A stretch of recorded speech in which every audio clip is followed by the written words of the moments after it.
everybody for coming.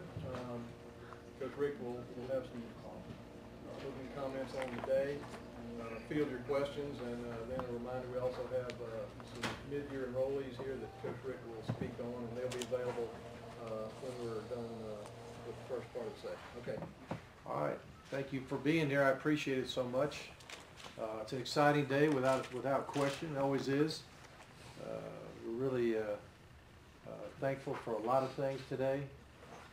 First and foremost, all the student athletes that have decided to come to Georgia. I'm about to introduce a few here in just a moment, but I do want to make a few thank yous across the board. First of all, I want to thank our field coaches and their wives and their families and the sacrifice that they make to get this thing done, the amount of travel time and hours on the phone and film watching and all those things, just apart from coaching football in recruiting is such a big deal, and it takes a lot of time. So I just want to thank our coaches and thank our wives and their families. The recruiting staff, obviously I'd like to thank them and all the student hosts and the student helpers. We've got our academic staff that has come and helped us. We've had professors come and help us. Our custodial staff has come at all hours to make our facility look beautiful. Our equipment people, strength and conditioning, sports medicine. Greg McGarity, our athletic director, has come and spent time with our recruits. President Moorhead has come and helped us as well. The entire athletic association staff, even travel coordinator, pilots, just so many people that get involved. And last but not least, our current student athletes too. They spend a lot of time hosting these young men on their trips, and I just want to thank everybody for that. It's an exciting time right now for me to introduce these gentlemen. What I'd like to do is when I introduce the first three, you guys would stand up as I call your name, and the first three get on this side of me, and the other four get on this side of me, and maybe we get some beautiful pictures of these guys. But I'd like to introduce our mid-year enrollees. We'll go in alphabetical order, and I'd like to start out by introducing to you Jonathan Abram from East Marion High School in Mississippi, coached by Kevin Jackson. You're very smart today. All right, Chooks Amici, linebacker from Arizona, coached by Tom Minnick.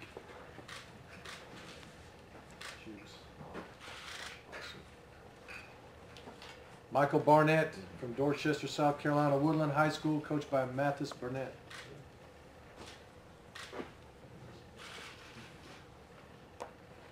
Now, Jake Gaines is a kind of a special situation from the university, from UAB, which we know UAB quit playing football, so we lucked out and got him. Jake. Jackson Harris from Columbia, Tennessee, Columbia Central High School, coached by Howard Stone. Natrez Patrick, Atlanta, Georgia, Mays High School, coached by Corey Jarvis. Jarvis Wilson, Tupelo, Mississippi, Tupelo High School, coached by Trent. How do you say your coach's last name? Hammond. Trent Hammond. Y'all stand right there. Let's get a nice picture with all these guys.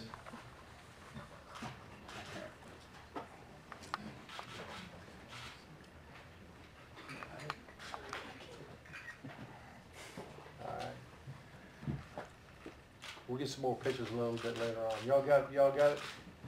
All right, y'all can have a seat. Thanks, guys. And they're visited by a lot of family here too. I know that Nature is here. Natrez's mom. Jarvis's mom, Camellia. Dad is Otis. Brother John is here. Jonathan Abrams' mother, Alexandria, and stepfather Marvin is here as well. So welcome, everybody. It's good to see y'all. Okay. Got my notes here. What I'd like to do is just call out these names, and we'll go from here. Pat Allen, Franklin High School in Maryland, coached by Anthony Burgos. DeAndre Baker, Miami, Florida, Miami Northwestern, coached by Eddie Brown. Juwan Briscoe, defensive back from Maryland. Thomas Stone at 716, coached by Paul Friel. Michael Chigbu from New Orleans, Holy Cross High School, coached by Eric Rubrito. Kirby Choates, East Point, Georgia, Tri-Cities High School, coached by James Banks. Tay Crowder, running back, Hamilton, Georgia, Harris County High School, coached by Dwight Jones. Sage Harden from Atlanta, Marist High School, coached by Alan Chadwick. DeQuan Hawkins, D-tackle, Atlanta, Georgia, Westlake High School, coached by Brian Love. Sam Madden from New Jersey, Barnegat High School, coached by Rob Davis. Gary McCray from Cuthbert, Randolph Clay High School, coached by Daniel McFather. Rico McGraw, DB, Nashville, Tennessee, the Ensworth School, Ricky Bowers, head coach.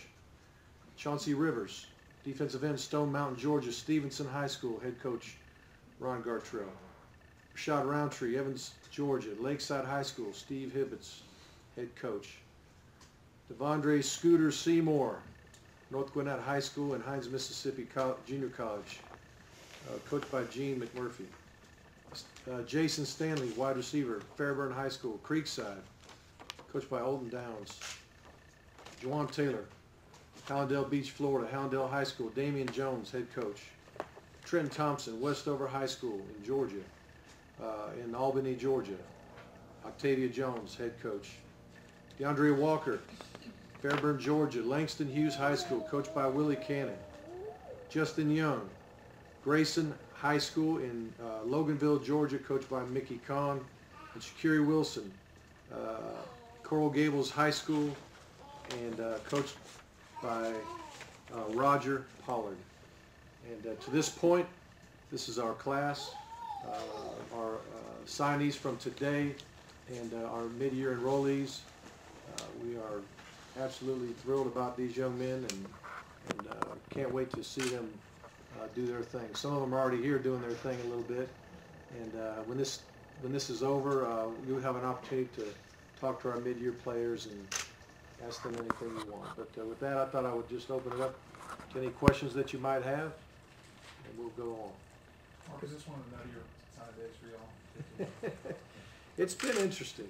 It's been interesting, and it's not over yet. There's still things swirling around out there still. So, yeah, I think there's been a lot of emotion in this one, and it's a large class too. The more people you sign in the class, you know, the more, at times, the more drama you have. But you know, the one thing I do want to say about our mid-year enrollees, these guys had a plan. You just can't all of a sudden snap your fingers and say, I'm going to graduate early. You got to be, first of all, you got to be smart. You got to be organized. You got to have support from your family and your high school. You know, people have to. These guys tend to be a little, maybe just a little bit more ready for college because they did the things that they had to do to get here in this time frame. And just really proud of all of them and proud of the families that helped them do it, because it is not just something you can all of a sudden decide in August, hey, I want to be a mid-year enrollee. You've got to do the work on the front end and plan, and really proud of these guys. Coach, can you talk about the focus that was placed on the secondary recruiting this year? Had offered a lot of again guys you made some real targets to. Well, there's no doubt we feel like we needed to bolster what's going on in that defensive backfield, and we believe we did that. A lot of talented guys, a lot of guys that are going to compete well, but it's a situation I think where they saw opportunity, and we'll probably the goal is to be able to do some things defensively that you know, play a little more man coverage and challenge people a little bit more, and I think we've got a great bunch of guys to do that. Mark, with all the rumors, swirling about your future and then losing Mike Bobo, did any of that have any sort of impact in recruiting in the last month? Well, I think when you lose coaches, it does. You lose relationships. You lose time spent, and so I think that certainly came into play. But you know, bringing Coach Schottenheimer in here, Brian Schottenheimer, our new offensive coordinator, Rob Sale. I think those guys did an excellent job of coming in and getting to know everybody and rallying and, along with the rest of the coaches. Did you have to talk to parents or prospects about? Oh, you always talk about that, yeah. I mean, if you're being recruited by, you know, a particular coach. What about the rumors of your future? That never really came up. Mark, when you have a guy decommit and then recommit to Georgia, I mean, what's that been like the last few weeks? You had a couple guys like that today, with Allen and Wilson in particular. Right. Well, those things happen for different reasons. I think Pat's situation was more of a coaching change issue. Shakiri's was probably a little bit different in that regard, but you never know why a guy turns around and changes his mind back.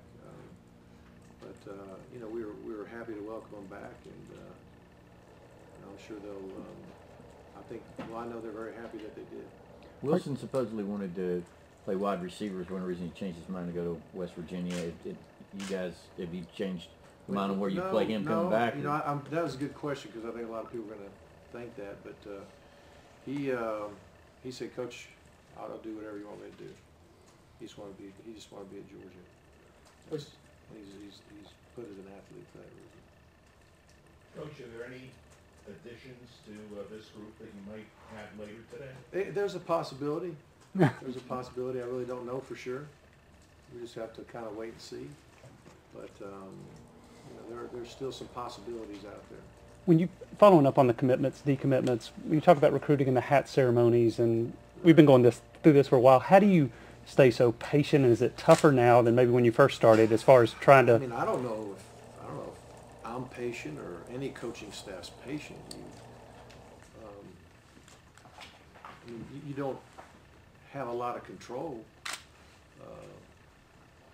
but yeah, I guess you don't. I guess you don't have a choice. You don't have any other choice but to be patient. I guess we are patient because we don't have any control. But I can't say that there's not, you know, a lot of emotion that goes in it from us too, because like I mentioned to start out, there's a lot of time invested, a lot of travel, a lot of time away from home, a lot of phone calls, a lot of, you know, just the building of relationships over time. You get to know people and really, you like them a lot, and you want them to be a part of your program, and you can see where, you know, things would work out for them at your university, and you know, sometimes you get them and sometimes you don't, but you know, I don't think anybody goes through a recruiting season without, you know, having that excitement of getting the ones that you want to get, and you know, a high percentage of those, but then there's always some tough things too.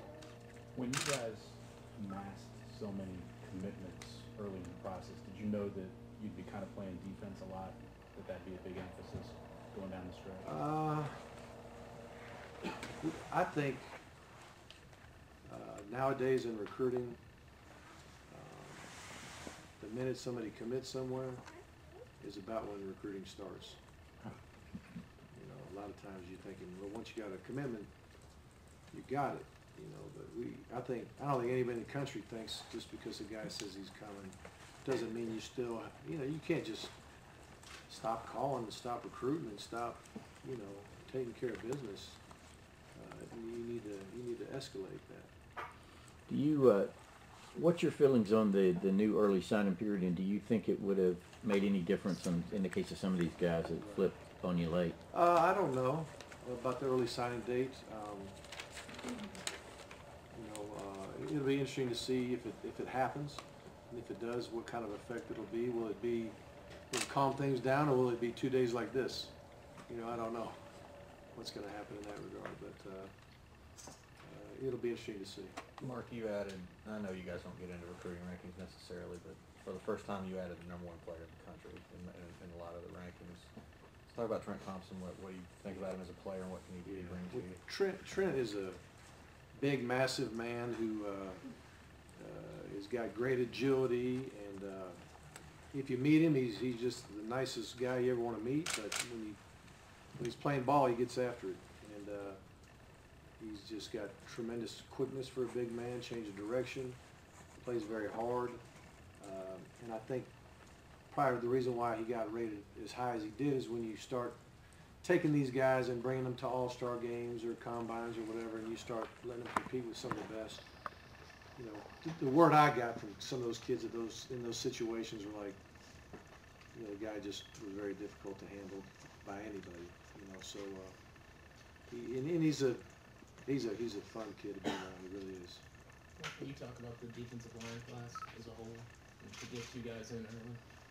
Well, you know, you definitely want to. You got to have the beef up front, both sides of the ball. You got to have guys that can, you know, command double teams.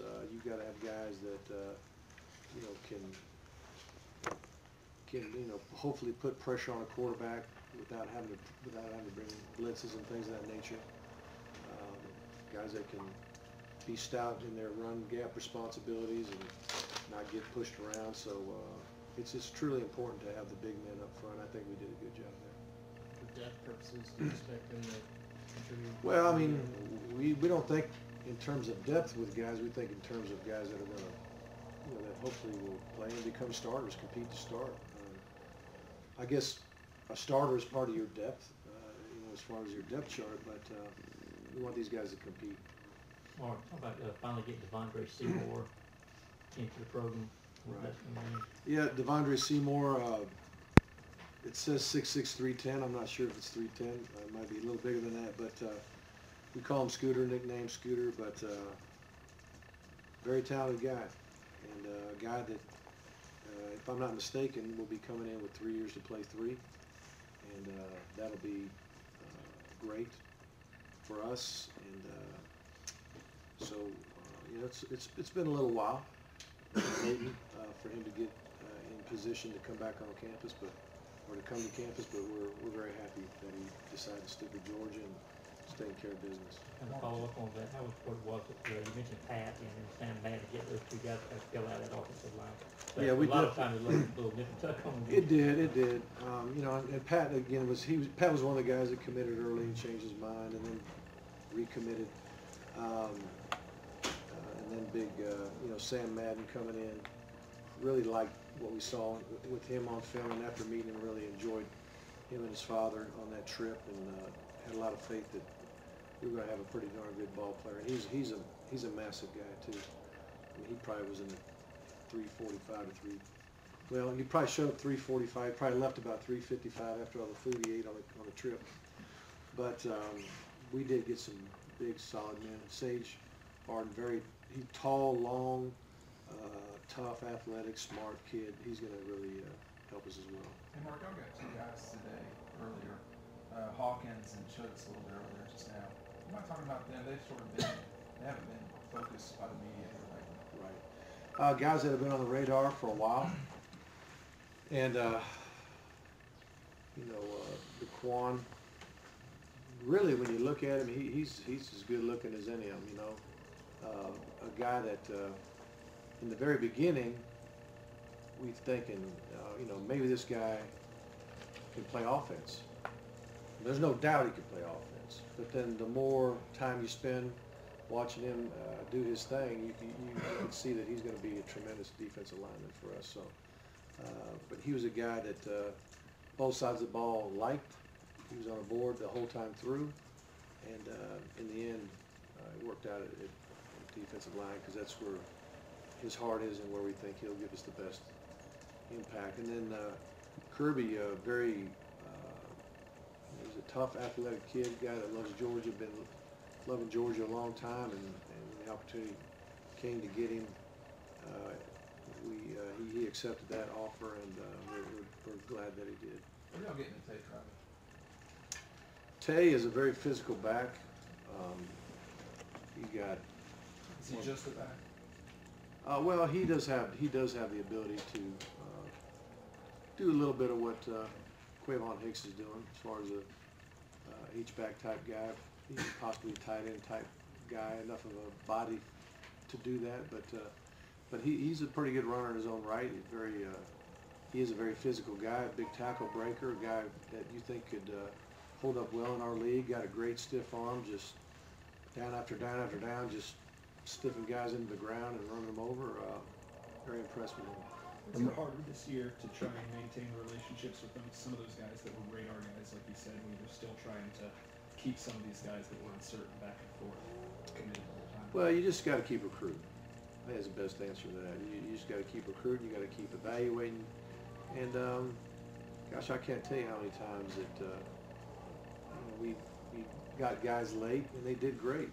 You know, Canaris Gates was, I think, at least a 3-year starter for us, but if not a 4-year starter.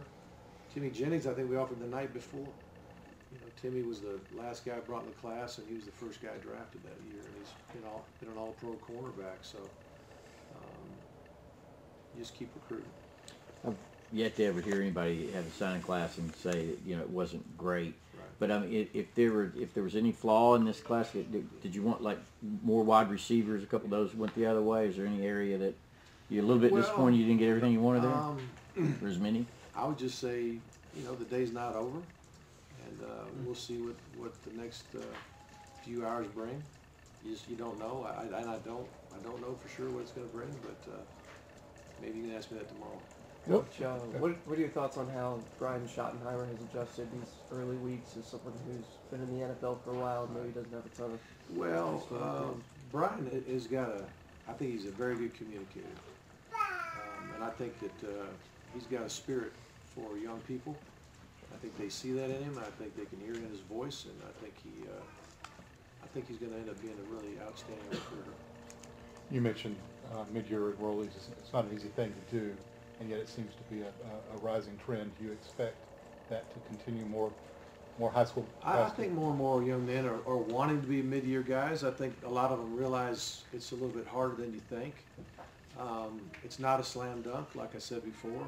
And even if you're way out in front of it, it's not always going to happen. But again, it's a great tribute to these gentlemen, what they did to get themselves in position to do that, and their families. There's no doubt about it. But and there are some schools that just don't allow it. Some guys want to do it, and some schools and some school systems don't even allow them to do that. Mark, in the case of Jay, how many guys at UAB did you look at when all that happened? We took a good look at the film, but you know, Jake stood out. He's a guy that we thought could come in and help us. Obviously, you know, Jake doesn't have a lot of eligibility left, you know, but he's got a lot of maturity about him, and we really believe he's going to come in and give us some good pop. Mark, how much, if anything, did the coming full cost of attendance thing come up with recruits? And what do you think? We didn't get into it much at all because it's so hard to define at this point. But I'm sure next year's class it'll be a big deal. You think? I mean, how big a deal do you think? Because I guess at some schools it'll be a certain amount. At some schools, it'll be I think it's going to be a big deal. We just, you know, it's not defined yet. So until it's defined, we won't know how big of a deal it's going to be. What's the biggest difference between today's recruiting and say when you were an assistant? I don't know. Just, I guess information and how fast it travels obviously is a big part of it. How you communicate with young men has changed. You know, we're not supposed to text, but you can DM them, direct message them on Twitter. And there is a difference between texting and direct messaging because the young man has to accept you. You know, like if it's your phone, you could text a guy on his phone all day long, but if he doesn't want to communicate with you on Twitter, he doesn't have to. So there's a little bit of difference there, but I think just how fast information travels. I think again the attention and the hype that the recruiting gets tends to be a big deal. And is that good or bad? I don't know. I think in some ways it's good. I think it's hard for anybody to do things that a kid won't report. You know. as far as just, hey, I'm here doing this, I'm here doing that, and then so I think it might have cleaned some things up, but it also maybe complicates things a little bit too. Mark, what is the thinking in terms of adding to your support staff? I know some of it has to do with days like this, just to have guys there to focus on that year round. Well, the support staff, some of the additions is just to bless these young men and help them take care of business on a day-to-day basis. Some of it is just positions that we've had in the past that we've just amped up a little bit. That's really all there is to it. About half your class is from out of state. How big is it for you guys to sort of have a national recruiting perception? Well, we just want the best players. If we go out of state, we're looking for some special people. But we're still probably 60 to, we're normally around 2/3 Georgia. That's about where we're at this time around. Coach Madden. Yes, sir. Back in for a minute. Was there a lifeline with his family to Georgia? No, I can't even remember exactly how we got on him. But we got a hint that he was available and ready to make some visits, and we also knew that we were, in need. And so that's how we got hooked up. You think it'll be easier to recruit running backs when Chubb might only have one more year left? I don't know. When Chubb and Sony came in, Nick Marshall and Gurley were about that age range, so maybe we can nail it down. Anybody else? All right, I appreciate y'all.